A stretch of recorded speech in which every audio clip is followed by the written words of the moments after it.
세월호 참사 추모 집회 당시 경찰의 과잉 진압에 대한 비판이 이어지고 있습니다. 차벽을 설치하고 CCTV로 시민들을 체증한 경찰은 물대포에 퇴로에까지 난사했습니다.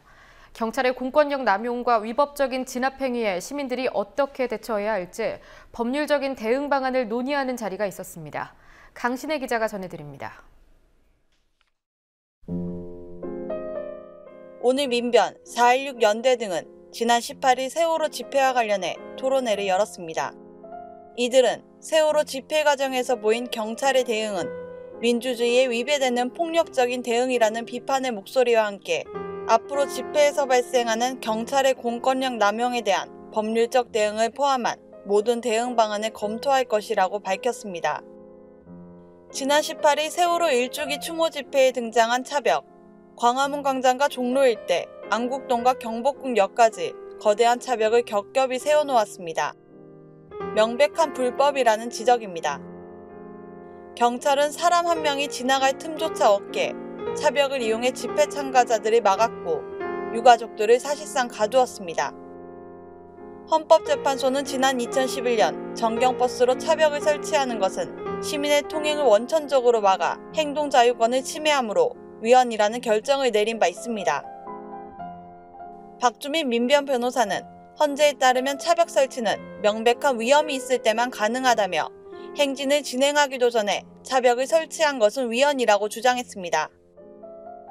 차벽 설치에 대한 위헌 논란이 커지자 경찰 측은 차벽은 질서 유지선의 일종이란 입장을 고수했습니다.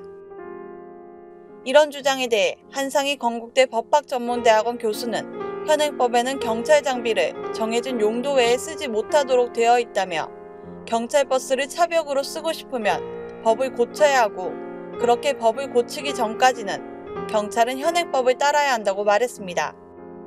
또 그는 청장이 마음대로 법 해석을 하고 있다고 강하게 비판했습니다.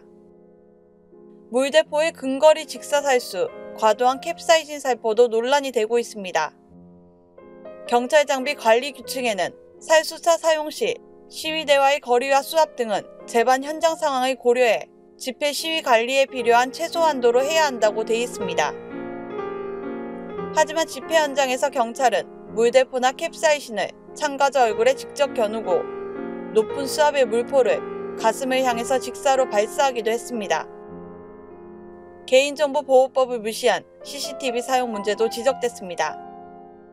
경찰이 서울 시내 293개의 교통 CCTV를 이용해 지난 세월호 추모 집회 현장을 실시간으로 보면서 현장에 있는 경찰을 지시 지휘한 것으로 드러났습니다. 교통정보 수집용 CCTV를 다른 용도로 사용하는 것은 개인정보법 위반, 불법이라는 지적입니다. 이날 집회에서는 유가족 20명을 포함해 100명이 연행됐습니다.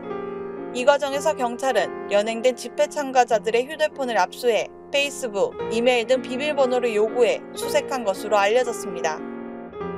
신훈민 진보네트워크센터 변호사는 휴대폰 압수수색이 불가피한 경우가 있지만 이번 집회의 경우 집회 참여자들에 대한 의도된 과잉 대응의 일환으로 보인다고 말했습니다. 시민단체들은 경찰의 공권력 남용 사례를 적극 알리고 법적 대응을 검토하는 한편 인권 침해 감시 활동 보장, 평화적인 집회 보장을 지속적으로 요구할 계획입니다. 한편 군인권센터는 병역을 이행하는 의경이 국방의 의무에 해당되지 않는 집회 시위에 동원되는 데 대해 위헌 소송을 제기할 것이라고 밝혔습니다. 경찰은 그동안 도심에서 벌어지는 대규모 집회를 진압하기 위해 의경을 투입해왔습니다. 하지만 시위 진압 등은 헌법상 기본권을 침해할 수 있는 부분이 있기 때문에 의경이 아니라 법적 임무가 부여된 직업 경찰 공무원에 한해야 한다는 지적입니다. 국민TV 뉴스 강신혜입니다.